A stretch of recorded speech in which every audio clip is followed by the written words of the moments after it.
أهلا بكم في فيديو جديد. النهاردة هتكلم عن موضوع السكن هنا في ألمانيا وأسعاره وكده. هتكلم عن تجربتي الشخصية يعني أو السكن اللي أنا قاعد فيه، وعن السكن اللي هو الخاص، وعن السكن الجامعة وإيه الفرق بينهم والأسعار وكده. أول حاجة السكن بيختلف طبعا من ولاية لولاية تانية. النهاردة هكلمكم على ولاية اللي أنا عايش فيها تقريبا، يعني اللي هي ولاية النورد راين، والأخص المدينة اللي أنا عايش فيها.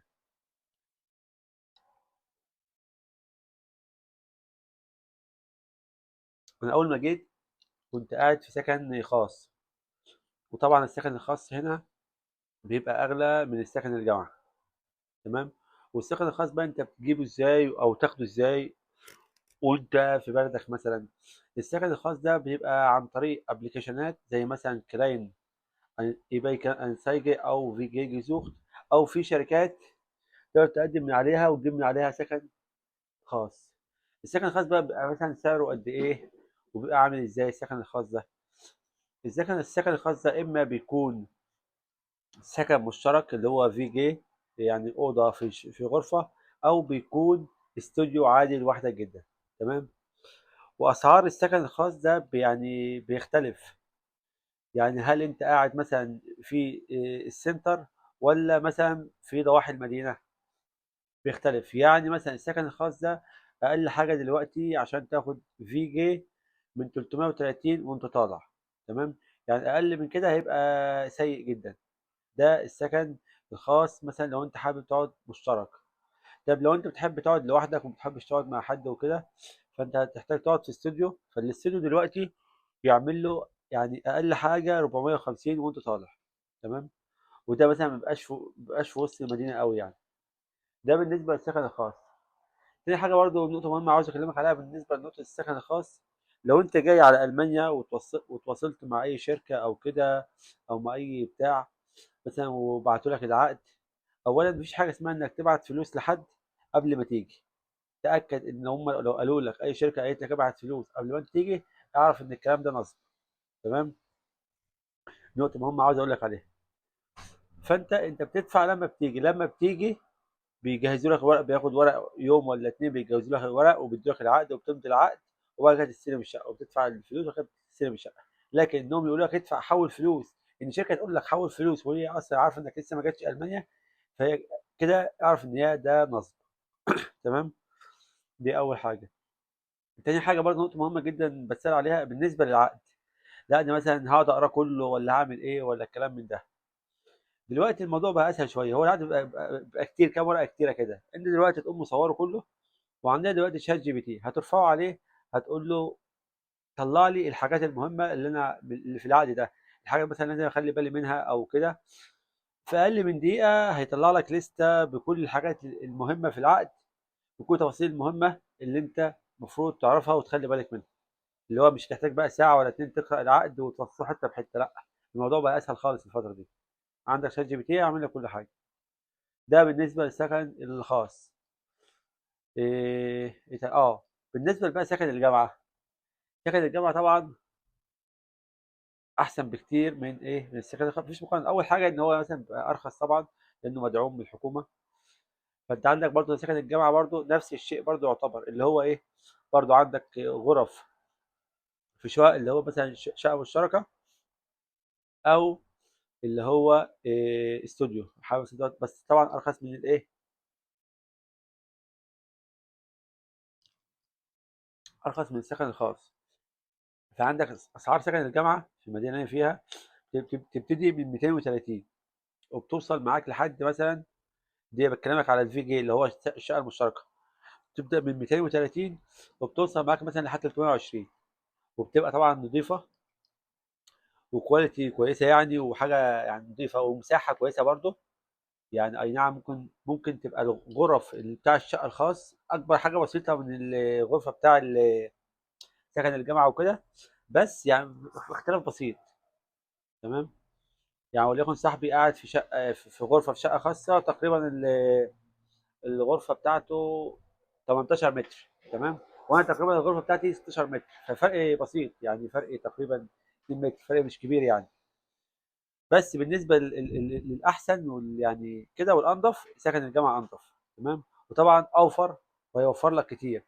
ده بالنسبه للفي جي في سكن الجامعه، بيبدا من 230، طبعا غير الكهرباء 20 او 30 يورو، لحد 300 او 320. ده الفي جي. عندك برضو الاستوديو، لو انت حابب برضو تقعد لوحدك ما بتحبش تقعد مع حد، برضو في سكن الجامعه استوديو، برضو بيبدا من 350 كده لحد 400، برضو بيبقى حاجه على مستوى. لو جيت تقارنه بره فهو انضف كتير وارخص كتير. تمام. ده بالنسبه للسكن الجامعه اللي انا قاعد فيه دلوقتي. بس بقى الفكره فين؟ الفكره في ان مثلا ان سكن الجامعه بيطول جدا على ما بتاخده، وكمان بيبقى ليه مده مثلا تقريبا 3 سنين او 3 سنين ونص. دي المشكله الوحيده في سكن الجامعه.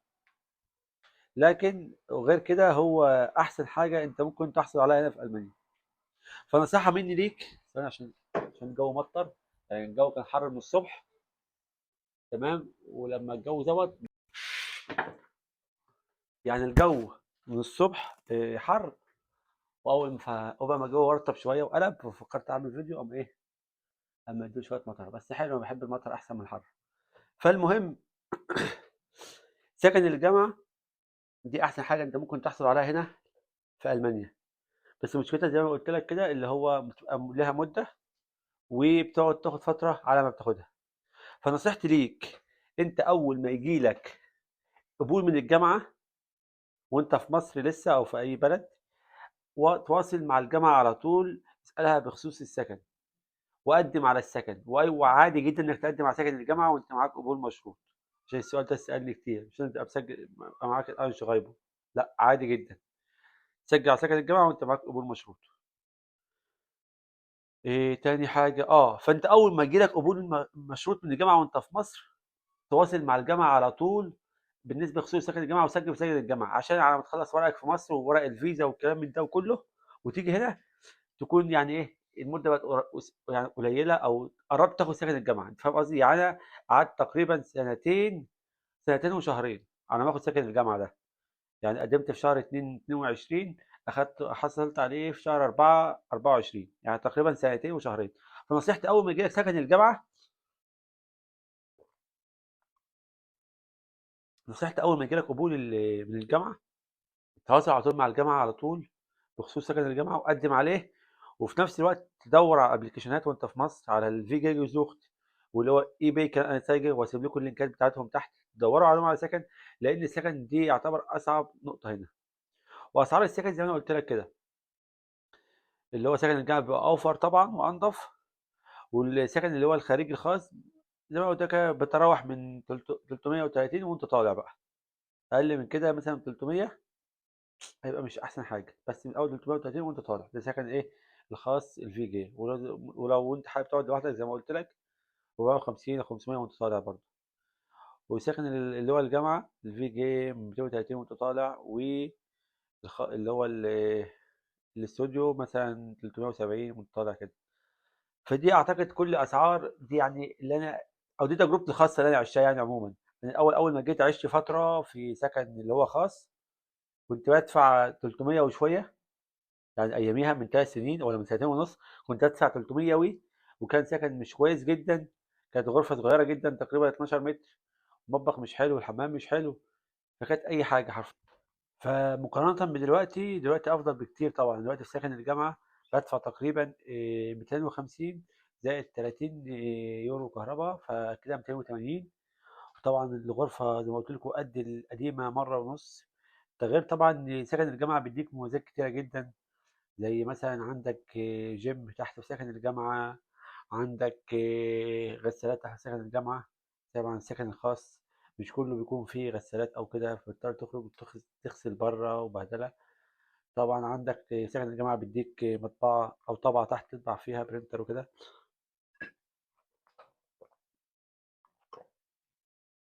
فسكن الجامعة ليه مزايا كبيرة جدا. فنصيحتي أول لما تحصل على قبول من الجامعة، ابدأ تواصل مع الجامعة وسجل في سكن الجامعة. ومن الجانب الآخر تدور على سكن في الأبلكيشنات اللي هسيب لك اللينك بتاعها تحت وكده. وأتمنى يكون الفيديو يعني وضح لكم كل أسئلتكم عن السكن هنا، اذا كنت طالب او كده. فلو حد عنده اي اسئله ممكن يكتب لي في الكومنتات وانا هرد عليه، او يبعت لي على الانستجرام وانا هرد عليه. واشوفكم في فيديو جديد. وشوفوا بقى الجو عامل ازاي دلوقتي. يعني الجو انتوا شايفينه ده كان من تقريبا يعني اقل من نص ساعه كان حر جدا. وكمان يعني كان حر جدا، اللي هو لدرجه ان الواحد ما كانش عارف يعمل اي حاجه في حياته. دلوقتي قلب، انتوا شايفين كده، والسقف منور ابيض. الواحد شفتوا في ثواني. ده جو المانيا بقى. فانتظروني فيديو قريب برضو، اعمل لكم فيديو عن الجو هنا، وايه الحاجات اللي يعني خلي بالكم منها. يا لهوي.